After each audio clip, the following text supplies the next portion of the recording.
Di video sebelumnya kita udah lihat cara nginstal yang cukup panjang dan sekarang kita udah bisa jalanin Laravel-nya.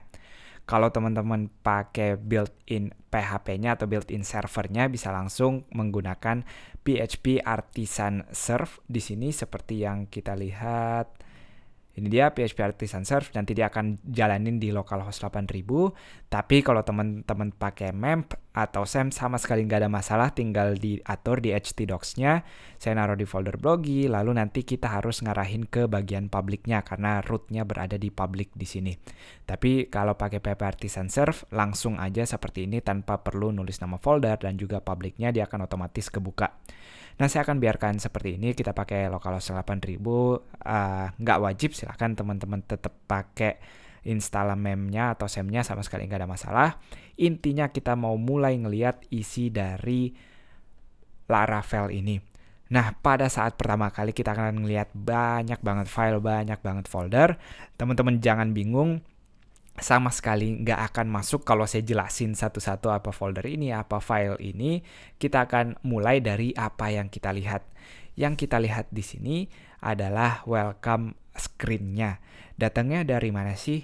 Semua yang ada di Laravel, kita harus ngelihat istilahnya root-nya atau asalnya. Root-nya sendiri berada di dalam folder roots, lalu ada beberapa file di sini. Untuk sekarang kita cuma perlu ngelihat web.php-nya yang standarnya atau default-nya. Nah, kita lihat di sini ada metode, kita bisa hilangkan yang pertama komentarnya, hanya komentar di sana. Kita ngelihat kalau kita ke root ini atau ke bagian home-nya, maka kita akan manggil metode view-nya, lalu manggil file namanya welcome. Metode view ini tugasnya apa sih? Metode view ini dia akan manggil di dalam folder resources, lalu di dalam folder views, dia akan nyari yang namanya welcome.blade.php.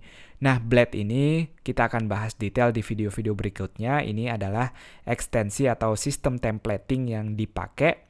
Jadi sama aja welcome.php tapi kita taruh di situ .blade.php, dia akan otomatis tahu di sini kita pakai blade.php. Jadi dia akan manggil file ini ketika kita hit bagian home-nya. Saya bisa buktikan kalau kita buka file ini, lalu kita cari yang ada tulisannya di sini, misalnya Laravel. Saya akan ganti jadi Laravel coding. Lalu kalau kita ke browser sekarang, saya reload, kita akan melihat Laravel coding di sini, berarti kita mengedit file yang diarahkan oleh root-nya.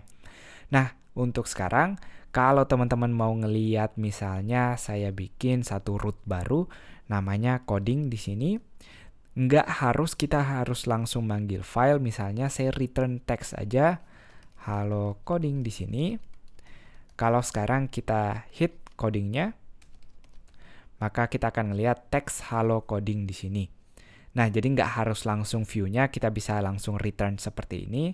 Tapi kalau teman-teman mau seperti sebelumnya, misalnya saya akan manggil namanya di sini home.blade, nggak usah pakai blade, home aja. Lalu di dalam resources, di dalam views-nya ini saya akan bikin satu file namanya home.blade.php. Kita bisa generate HTML biasa di sini, lalu saya akan tulis home untuk title-nya dan cukup H1 di sini. Selamat datang di home. Jadi sekarang kita lihat bukan teks hello coding lagi, tapi H1 hasil dari home.blade.php-nya. Nah, untuk views-nya mumpung kita lagi di sini, kalau teman-teman mau naruhnya lebih rapi di dalam folder, misalnya ada folder blog misalnya, lalu blog home-nya tadi kita masukkan di dalam folder blog-nya. Sekarang tentu kita nggak akan ngelihat, jadi akan ada error seperti ini, home-nya not found. Kita akan tulis dulu nama foldernya yaitu blog, baru slash home-nya atau slash nama filenya. Baru kita akan lihat hasil yang kita inginkan. Ngomong-ngomong, kalau teman-teman baru pertama kali ke bagian folder config-nya lalu app.php, di sini kita mau bikin app debug-nya jadi true biar kita bisa ngelihat kalau ada error jadi lebih detail. Nah, tapi nanti kalau udah di deploy atau udah buat production, kita nggak mau ngeliatin lagi error-errornya, jadi cukup pada saat develop atau pada saat ngembangin aja. Nah, itu dia untuk awalnya. Jadi kita udah ngeliat awalnya dari mana sih? Awalnya dari root, sekali lagi foldernya. Lalu di dalam file web.php di sini kita bisa ngatur apa yang di URL-nya dan apa yang kita kasih atau tampilan apa yang kita ingin kasih ke usernya. Itu dia, semoga jelas. Sampai jumpa di bagian berikutnya.